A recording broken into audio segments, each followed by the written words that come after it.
পাশে কেউ নেই। বিশ্বের সবচাইতে শক্তিশালী দুই দেশ ইসরায়েল ও যুক্তরাষ্ট্রের বিরুদ্ধে একাই লড়ে যাচ্ছে ইরান।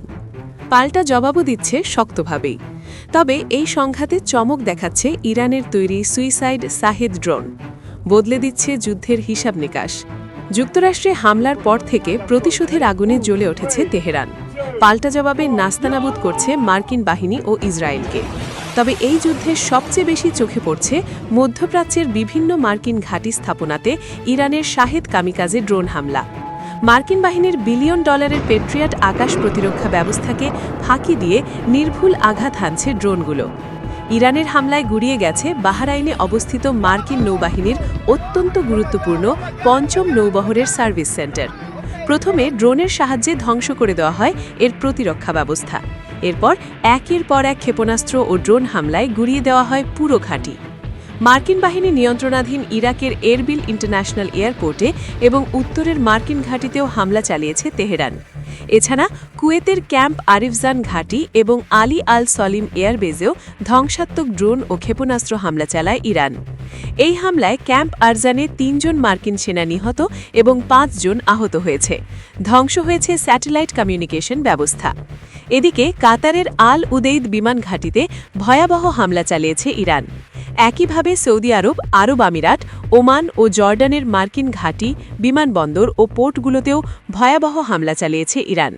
আর এই হামলায় ক্ষেপণাস্ত্র থেকেও বেশি ব্যবহার হয়েছে শাহেদ কামিকাজে 136 ড্রোন, যাকে বলা হয় সুইসাইড ড্রোন।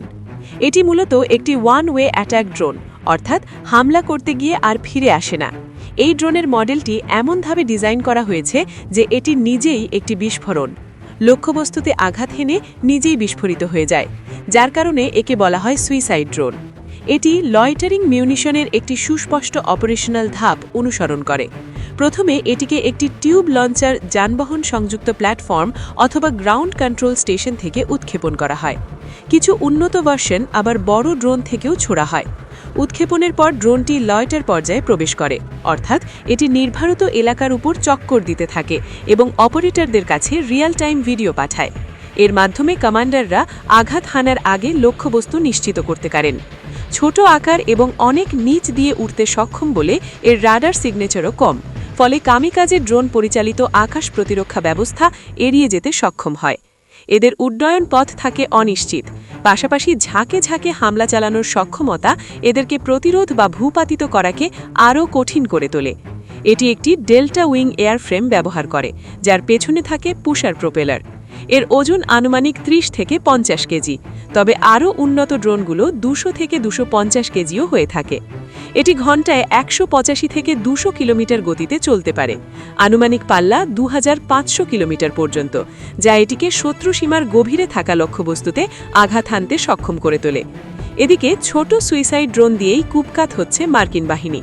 এক একটি ঘাঁটিতে ঝাঁকে ঝাঁকে ড্রোন নিক্ষেপ করছে ইরান, যার এক একটির মূল্য ২০ থেকে ৪০ হাজার মার্কিন ডলার। অথচ এক একটি ড্রোন আটকাতে মার্কিন বাহিনী ছুড়ছে ২ থেকে ৩টি করে পেট্রিয়ট, এরো 3 এবং আয়রন ডোমের মতো ব্যয়বহুল মিসাইল, যার এক একটির মূল্য ২ থেকে ১০ মিলিয়ন মার্কিন ডলার। তবুও ফাঁকি দিয়ে আঘাত হানছে ইরানের এই ছোট্ট ড্রোনগুলো।